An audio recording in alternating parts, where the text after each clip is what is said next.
Boundaries is mostly, well, there are two types of boundaries. There's human drawn boundaries and natural boundaries. Human boundaries are artificial, just based on legislative reasons and based on ownership.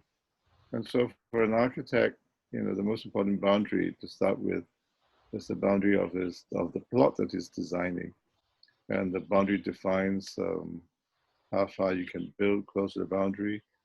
For instance, depending on the size of the building, you have to set back, 6 or 7 meters for finding access, and so forth.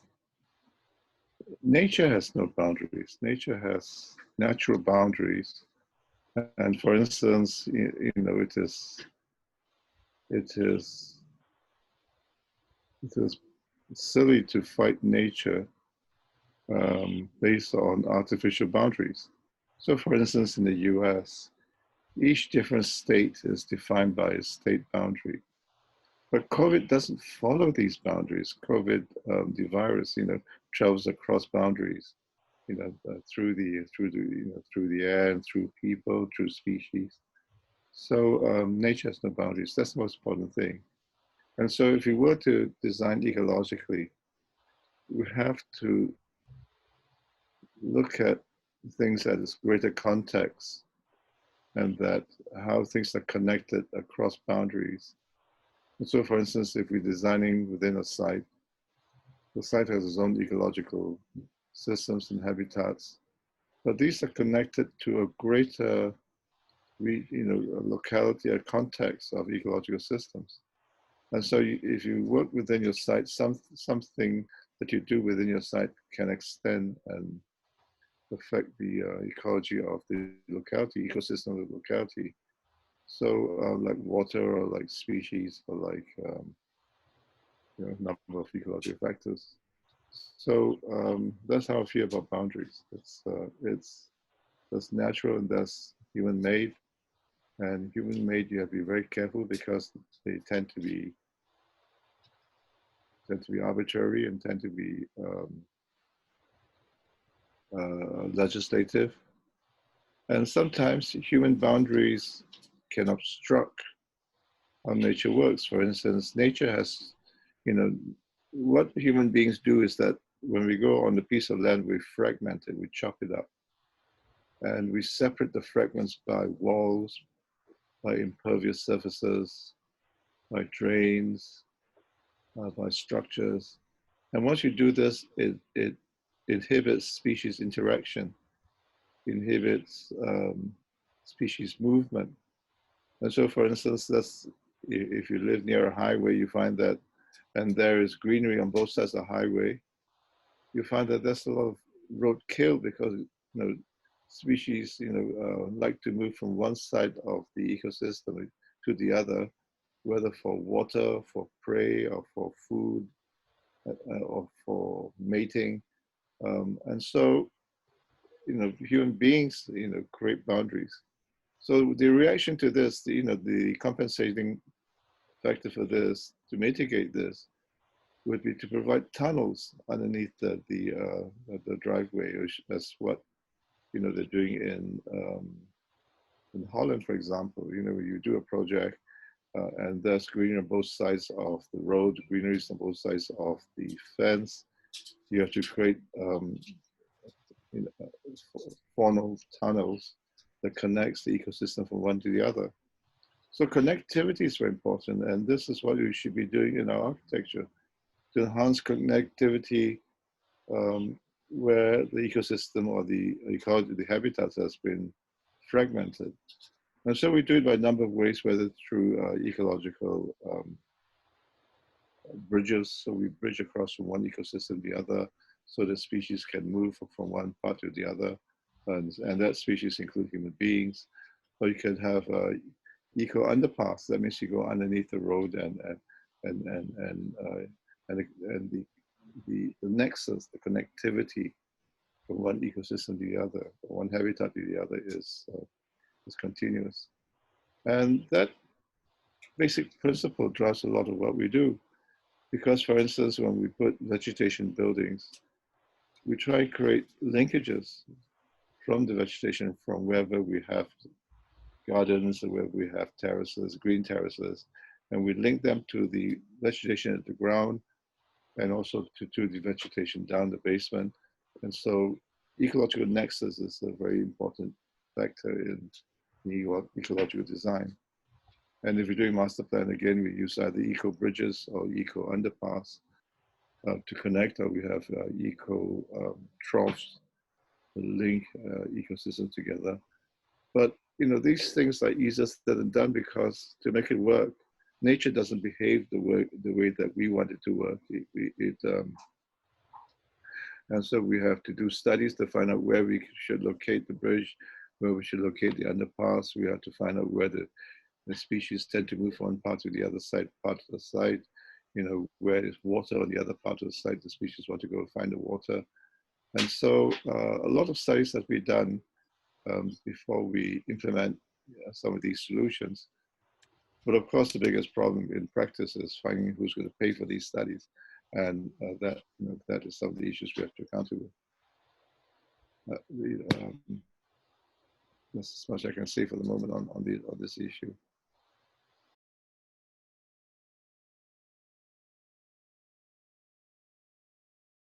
Within the site, we try and use devices like green walls, so we're able to connect the greenery from the ground way up to the sky. But obviously, with green walls, there are only certain species you could use, forest species, and so there are limitations. Connecting across sites, we try and collaborate with the adjoining owners. It's not always easy, and sometimes it requires permission from the authorities. For instance, we were trying to connect the greenery on one side to a patch of green on the other across the road. That means you have to bridge across the road, and that you need to get the government authorities. But in certain sites, it's possible. For a project we did in Hong Kong, there's a forest reserve at the back of the site, and we're able to connect to the forest reserve to bring it all the way up bring it into our site and all the way up the building to the top. And so, well, it's not easy. As Kermit the Frog in Sesame Street says, it's not easy being green.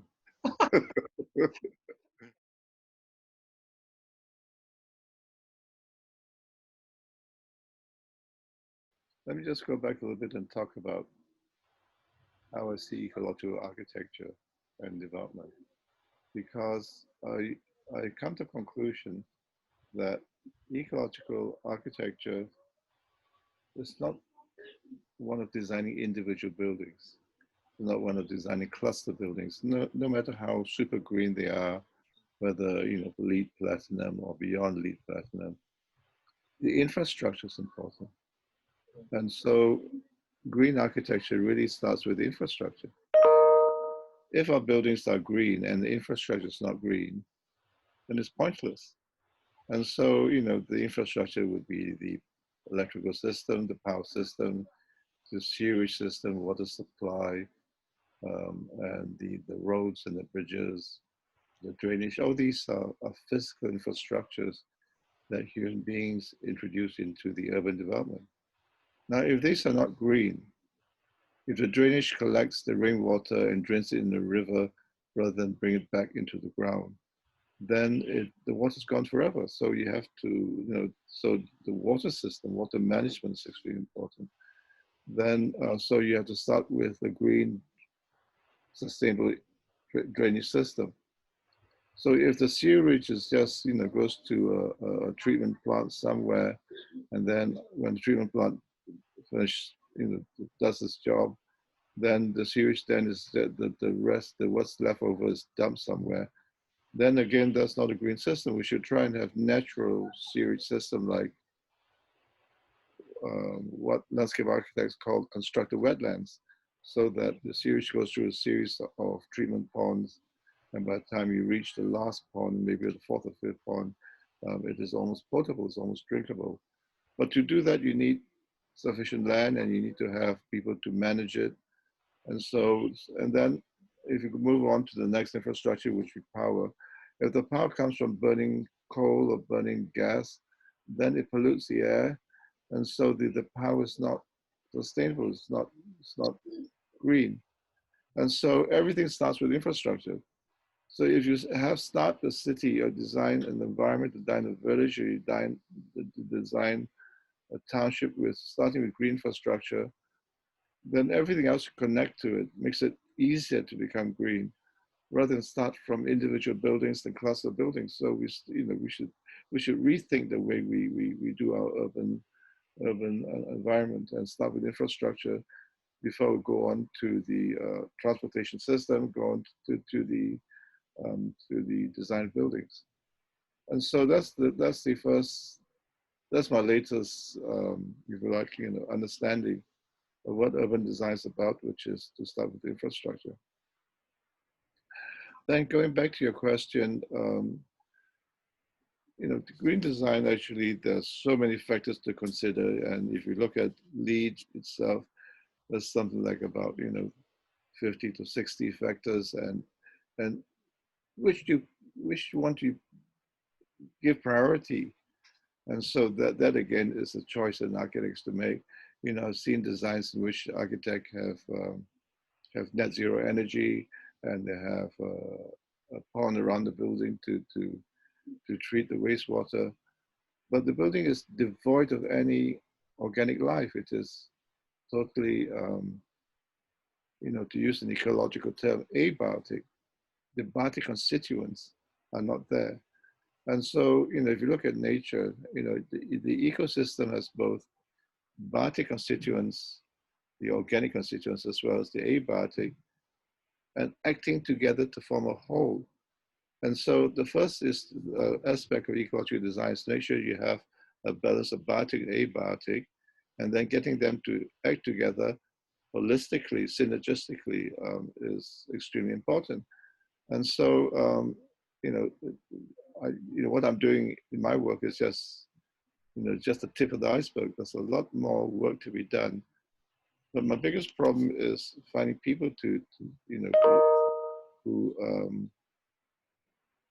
people who empathize or sympathize or who understand what I'm trying to do. And it's almost impossible for me to persuade architects of my generation, never mind the public. And if you ask me, I've given up on my generation because my generation of architects were brought up in a certain way. There are certain habits and ways of doing architecture that there's extremely, it's almost impossible to change. And you really have to be brought up in ecology, be literate in ecology from day one. And so, if you have a school which is concerned about, the impairments that human beings are doing to the natural environment, to the biogeochemical cycles, and to the ecology of the land, then you have to start teaching them ecology from day one, because once you do that, the perception of the world changes. Suddenly, when you look at a piece of land, you're not looking at the site boundary and how much money the client can make from it, or what sort of building form and how you can shape it. But the first thing you think is, how does it relate to surroundings? How does it relate to the habitats? How it relate in terms of the water regime? And all these factors suddenly come to mind. Now, landscape architects have been doing for years, since the late 60s, when Ian McHarg wrote the book Design with Nature. And I knew Ian. I studied under him for not for very long, for less than a semester. But so if you talk to any landscape architects now, they will not understand what ecological land use planning is about. But to bring ecological land use planning and ecological planning to the architectural level, to that level of architecture, Yeang was not able to do this because he was not an architect. He didn't understand the architecture process, didn't understand architecture design. And I knew he tried very hard. There's certain ways, you look at some of the studies that he's done, he could not persuade his architect colleagues. And so taking ecology to the level of building is something I've been trying to do my whole life, and in some ways it is not so easy, but that's what we should be doing. But I've given up on my generation of architects. Extremely difficult to persuade anybody, and then I spend all my time explaining why I'm doing what I'm doing to them,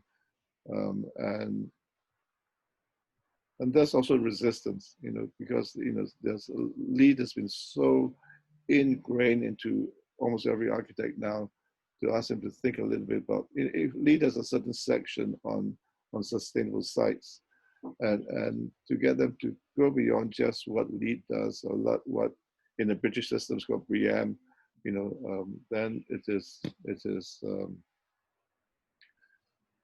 something that should be encouraged.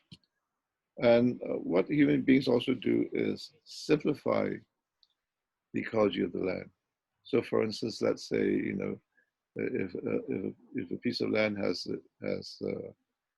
a high biodiversity, and it doesn't have to be in the countryside. There are sites in urban sites which have incredibly high biodiversity, over time, and studies have shown that species can move across the townscape. Somehow they're able to move across the townscape.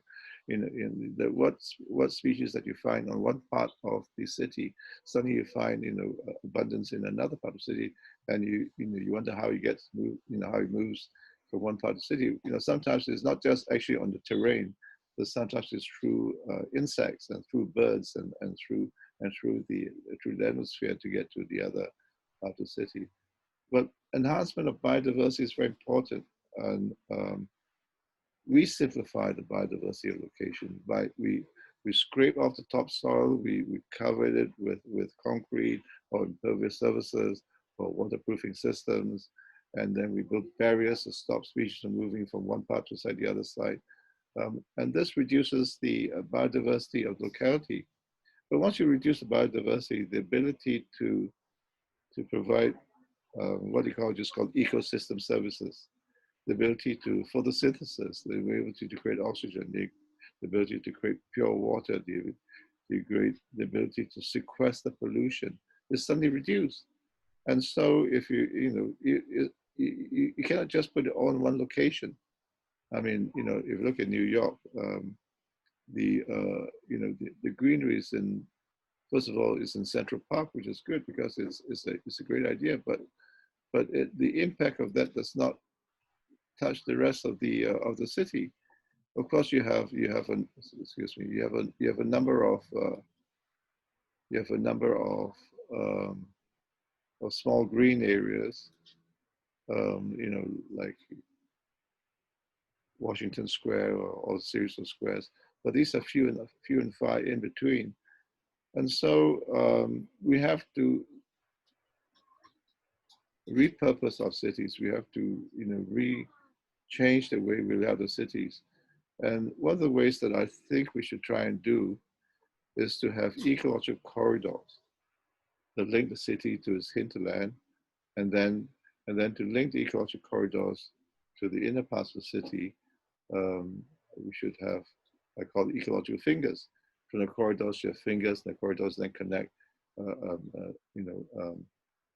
to the rest of this hinterland. And so, there are a lot of things we can do, but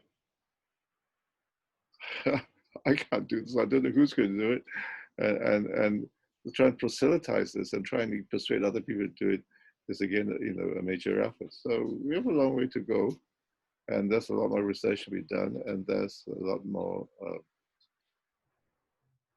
experimentation to be done, because the ecology of one location is never the same as another, and so each site and each locality has to be seen in its own context and its own values. So what I'm doing is actually sometimes I'm in desperation because there's so much to be done, and obviously if you try and do it in your practice, it's easier said than done, because your client will say, oh no, I don't want to spend that money, I don't want to do this, I don't like the static of that. And so there are inhibitors to what we're trying to do. It's not easy.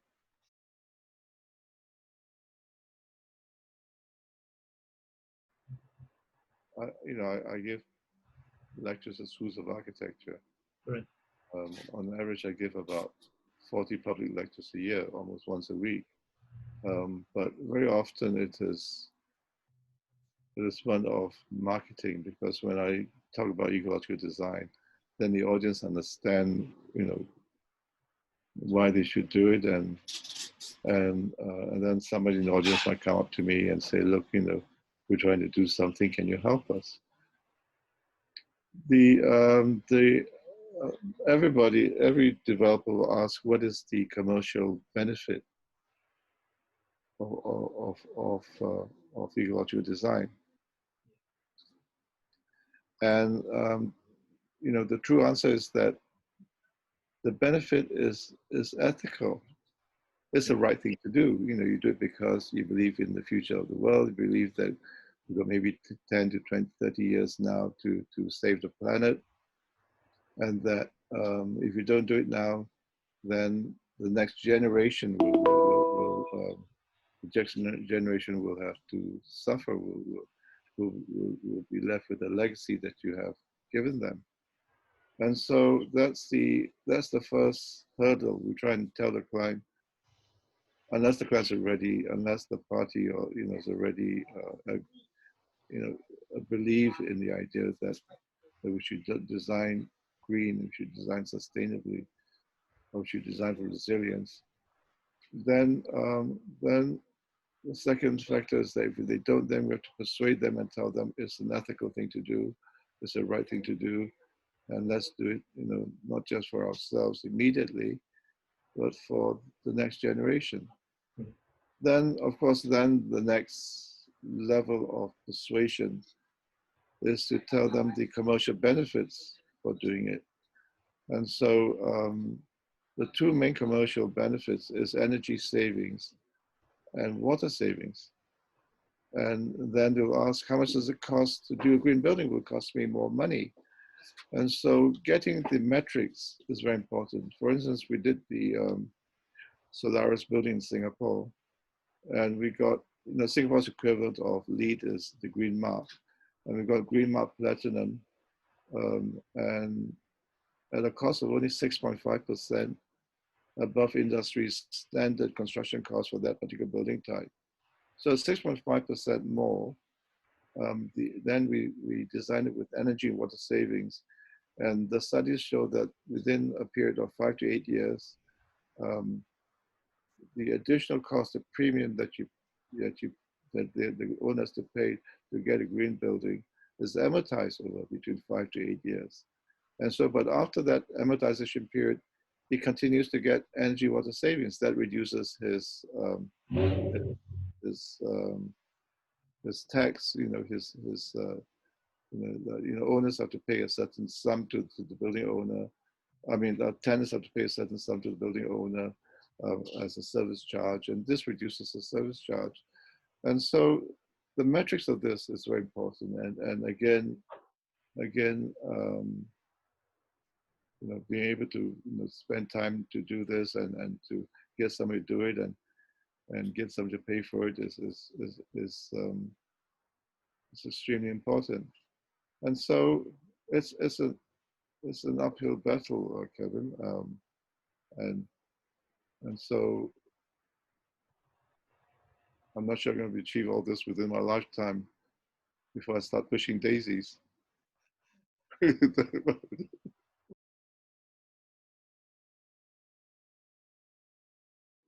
Frank, although he died, you got to bear in mind that his best work, his best commission, he called the Guggenheim one of his best commission. He got it when he was 80 years old. Yeah. And so I was going to say there might be some hope for me there.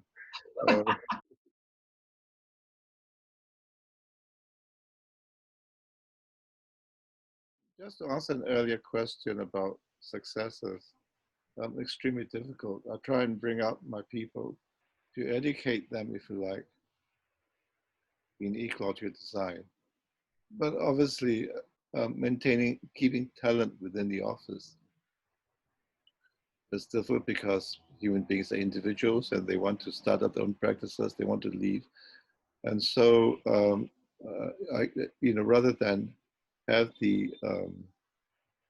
proselytize the ideas at a local level, I give lectures and I give lectures and I write books because the books then have a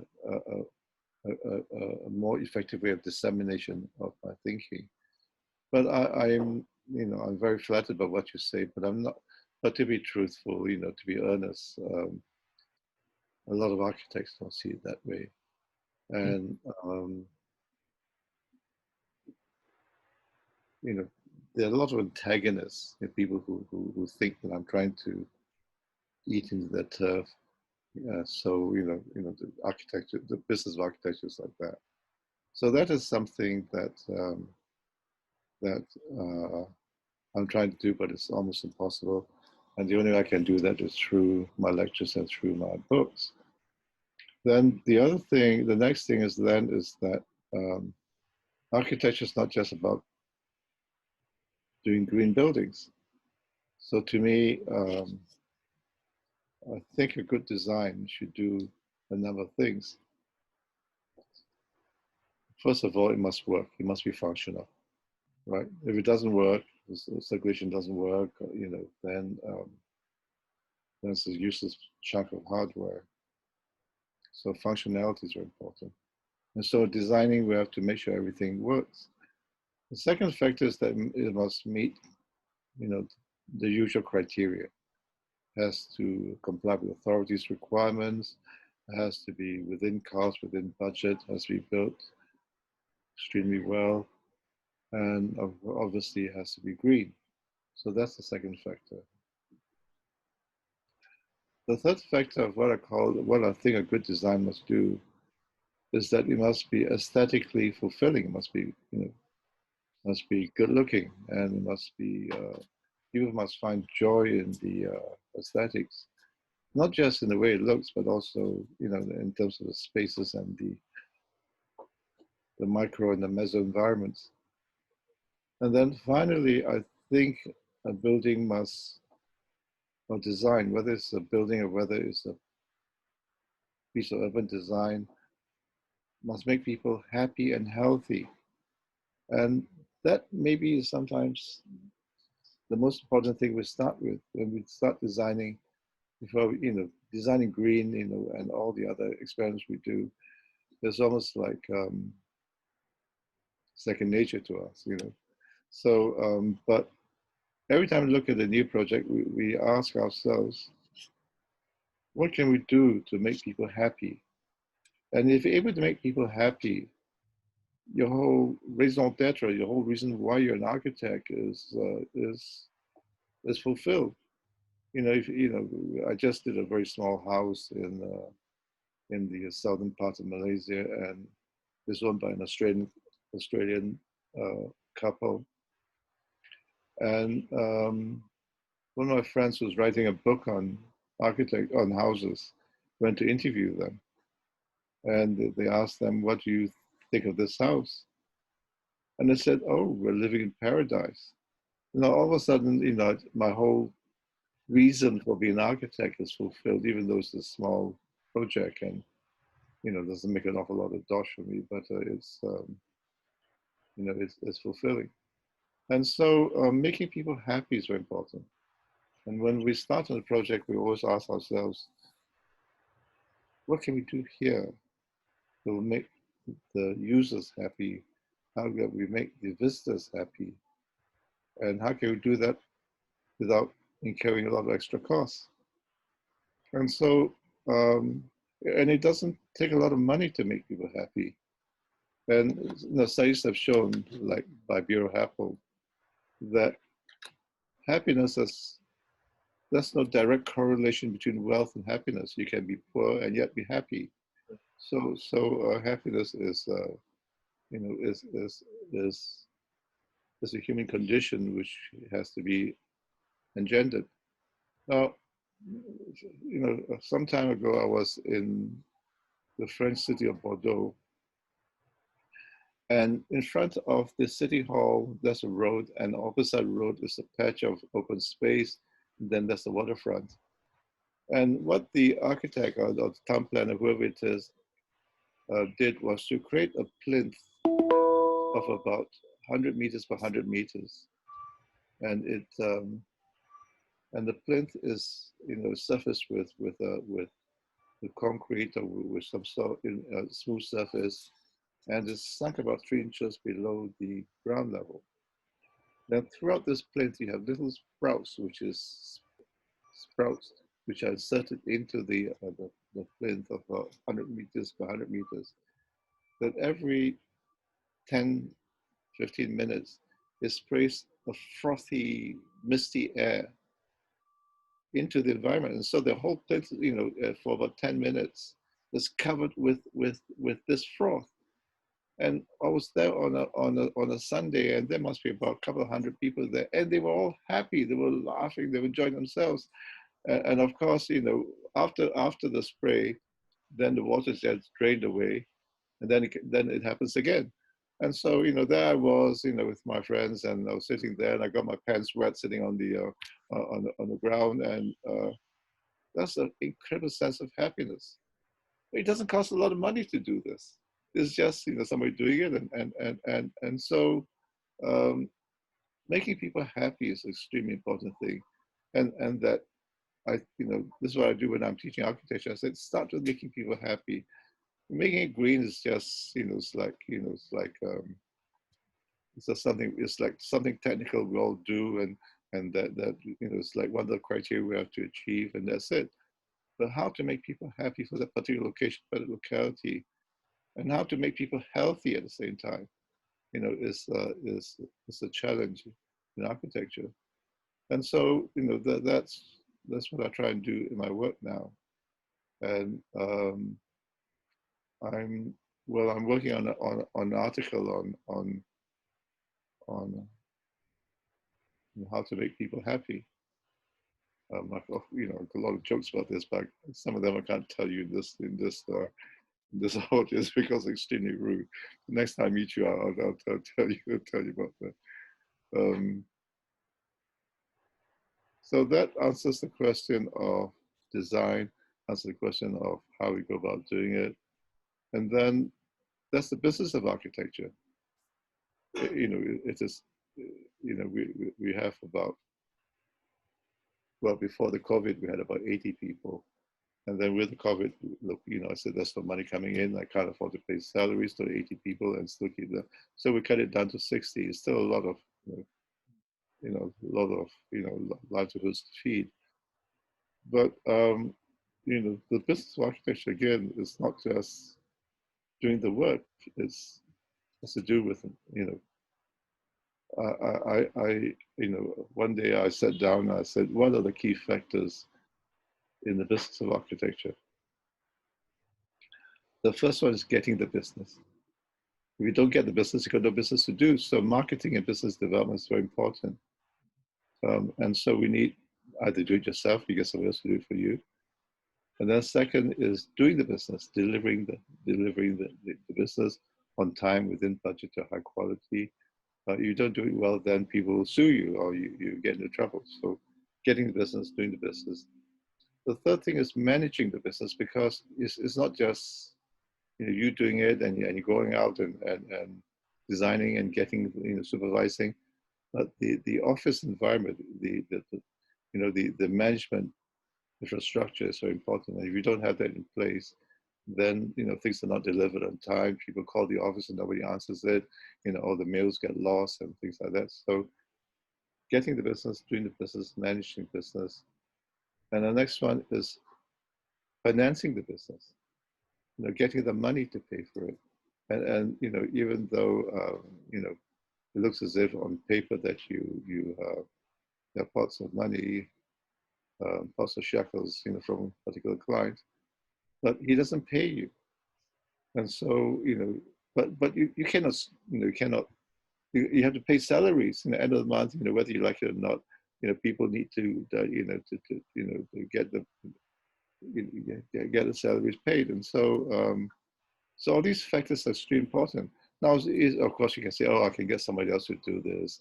You can get somebody else to do the marketing, but it's not. It doesn't always work that way, because if you're going to market for business, people want you, the architect. They want you as an architect. They want to see your face, and they want to know that you are you're the person who's going to do it. And so, in some ways, architecture is the business of architecture is a personal business. Of course, some architects are able to do it, extremely well and spread all over the world. Like, I mean, the biggest success story is Gensler. Arthur Gensler is amazingly, successful. And I just read his book, What Arthur Says. The book's called What Arthur Says, and he covers almost every aspect of the business of architecture. He's an amazing person. He's able to build his firm to be one of the biggest practices in the world, have in almost every country in the world, have a very large Gensler office in China and in UK and elsewhere. He's an amazing guy. But the thing about Gensler is this, I read his book and he said, and the chapter says, don't go for the high-end buildings. Don't go for the buildings that will, give you, win you awards. Just go for an ordinary building type. And so that is the secret of his success, where, he doesn't, we don't go and target, do competitions and aim for iconic buildings and do, but just do ordinary buildings. Just run the mill, do the vanilla buildings, and that's where the income is, and this is what people want. Now, the other day some time ago, I met a company based in Illinois, which specializes in public relations and in helping architects get business. And so we're talking about what are the priorities of the day for clients. And he said, clients today, right now, want only 3 things. I says, yes. He says, you got to be quick.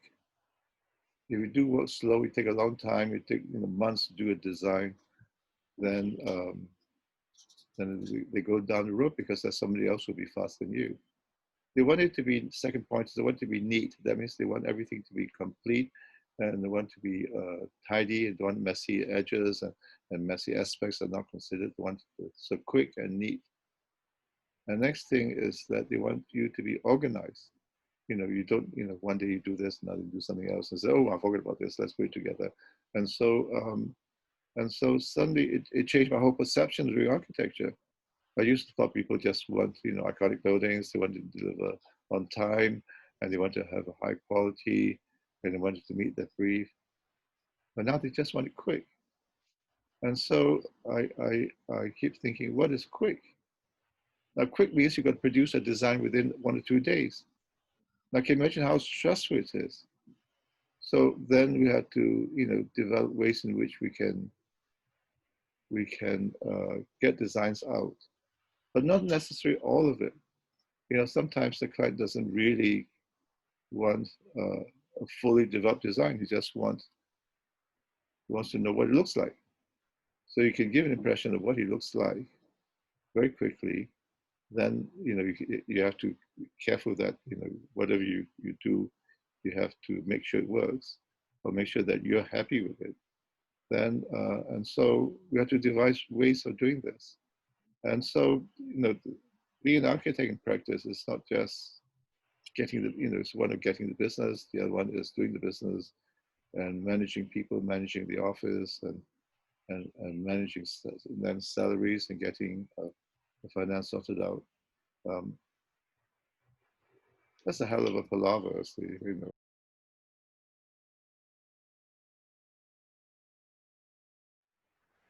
Well, the sad thing is that a lot of our buildings, clients want to change it. For instance, we did a building called the Messinaga building, and it received, a dozen awards, including the Aga Khan Award. The client wants to change the roof, change everything, and so if you drive past it now, it looks nothing like what it was when we first designed it back in 1992. What do I like best? Well, I like my own house best, which is the roof house. And like, if we're going to end now, I might as well tell you a joke about the roof house. Why is it called a roof house? Well, physically, it has two roofs. It has a concrete roof, Yeah. and then has a louvered roof on top that keeps out the morning sun. That lets in the morning sun, keeps out the afternoon sun, and keeps out the evening sun. So it has two roofs. That's why called the roof house. Well, about that time, somebody told me this joke about two tramps, Bill and Fred. And Bill has a dog, a little mutt, and he says, he tells Frank, tells Fred, Fred, did you know that Rover here can speak English? And Fred says, speak English? What do you mean? So let's go to the edge of the waterfront and ask Rover, what is that on the waterfront? And Rover says, it's a wharf, wharf, wharf, wharf, wharf. So we just ask Rover, what does sandpaper feel like? And Rover says, rough, rough, rough, rough. Ask Rover, what's on top of that house? And Rover says, roof, roof, roof. So that's how the story, that's why it's called the roof house. Now, I built, sorry, I just going to finish this. I built in 1985, and so I had an extra room downstairs for my parents, but they died before the house was completed, and but it hasn't gone through a lot of changes. The interior, the curtains and the furniture has changed. Um, a few years back, I decided to give everything. I decided not to own anything. I gave everything to my wife, and she got right to access my bank account, and the house was under her name. And then she put new curtains in. She gave it a new kitchen, and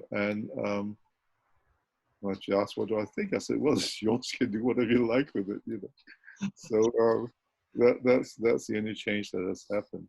Of course, in the periods between 95, to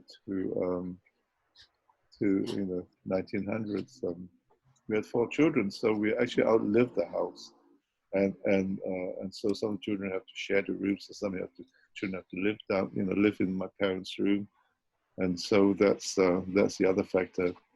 And of course, we used to have a maid, and she, we didn't have her anymore because we eat out now. And so, besides that, the house hasn't changed an awful lot. And it is actually sometimes when you do a design, you there are things in it that you didn't know it had when you designed it.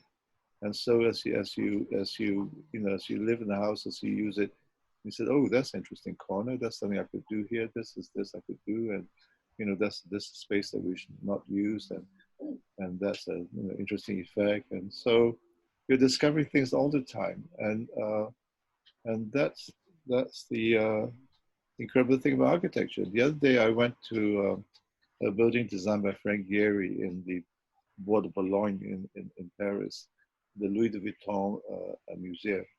And it is an incredible building. As you walk through, you find little vignettes, little ideas, and little pockets of things happening here and there. And you keep wondering, how does he think of it? How does he sort it out? Does it all happen by accident?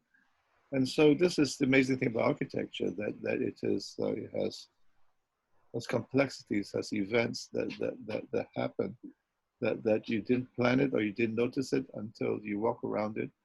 And that is what makes architecture such an incredibly fulfilling profession for anybody. But it's a miserable life. It's a totally miserable life.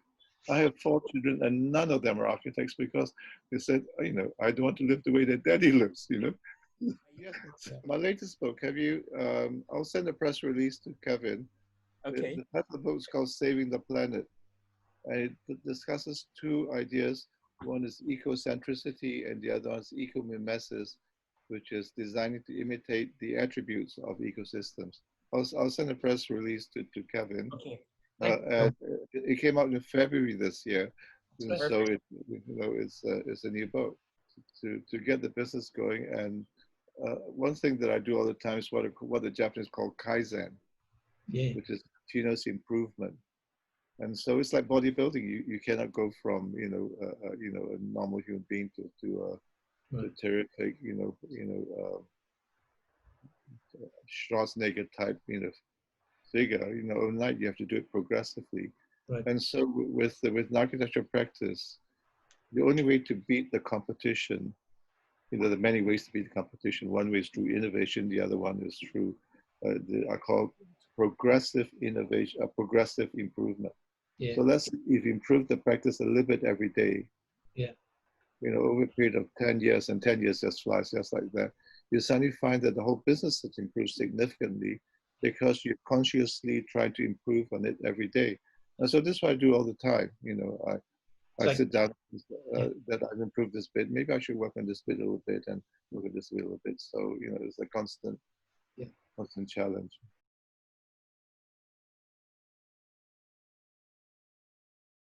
Many architect firms worldwide, which have a lot of things to offer. Yeah. So, for instance, I don't know if you've heard of the Rocky Mountain Institute, Okay. in Boulder, Colorado. They do very good work, and the person who runs the architecture section, his name is Victor Olgyay, Olgyay. Yeah. His father Yeah. is the one who wrote the original book, Design with Climate. And then in the US, there's a company called Biohabitats. It's not an architect company, it's a landscape company, but they do amazingly good ecological work. Okay. Biohabitat. Biohabitat. And then there are a number of practices in New York who are very good, and all over the US, there were people like that.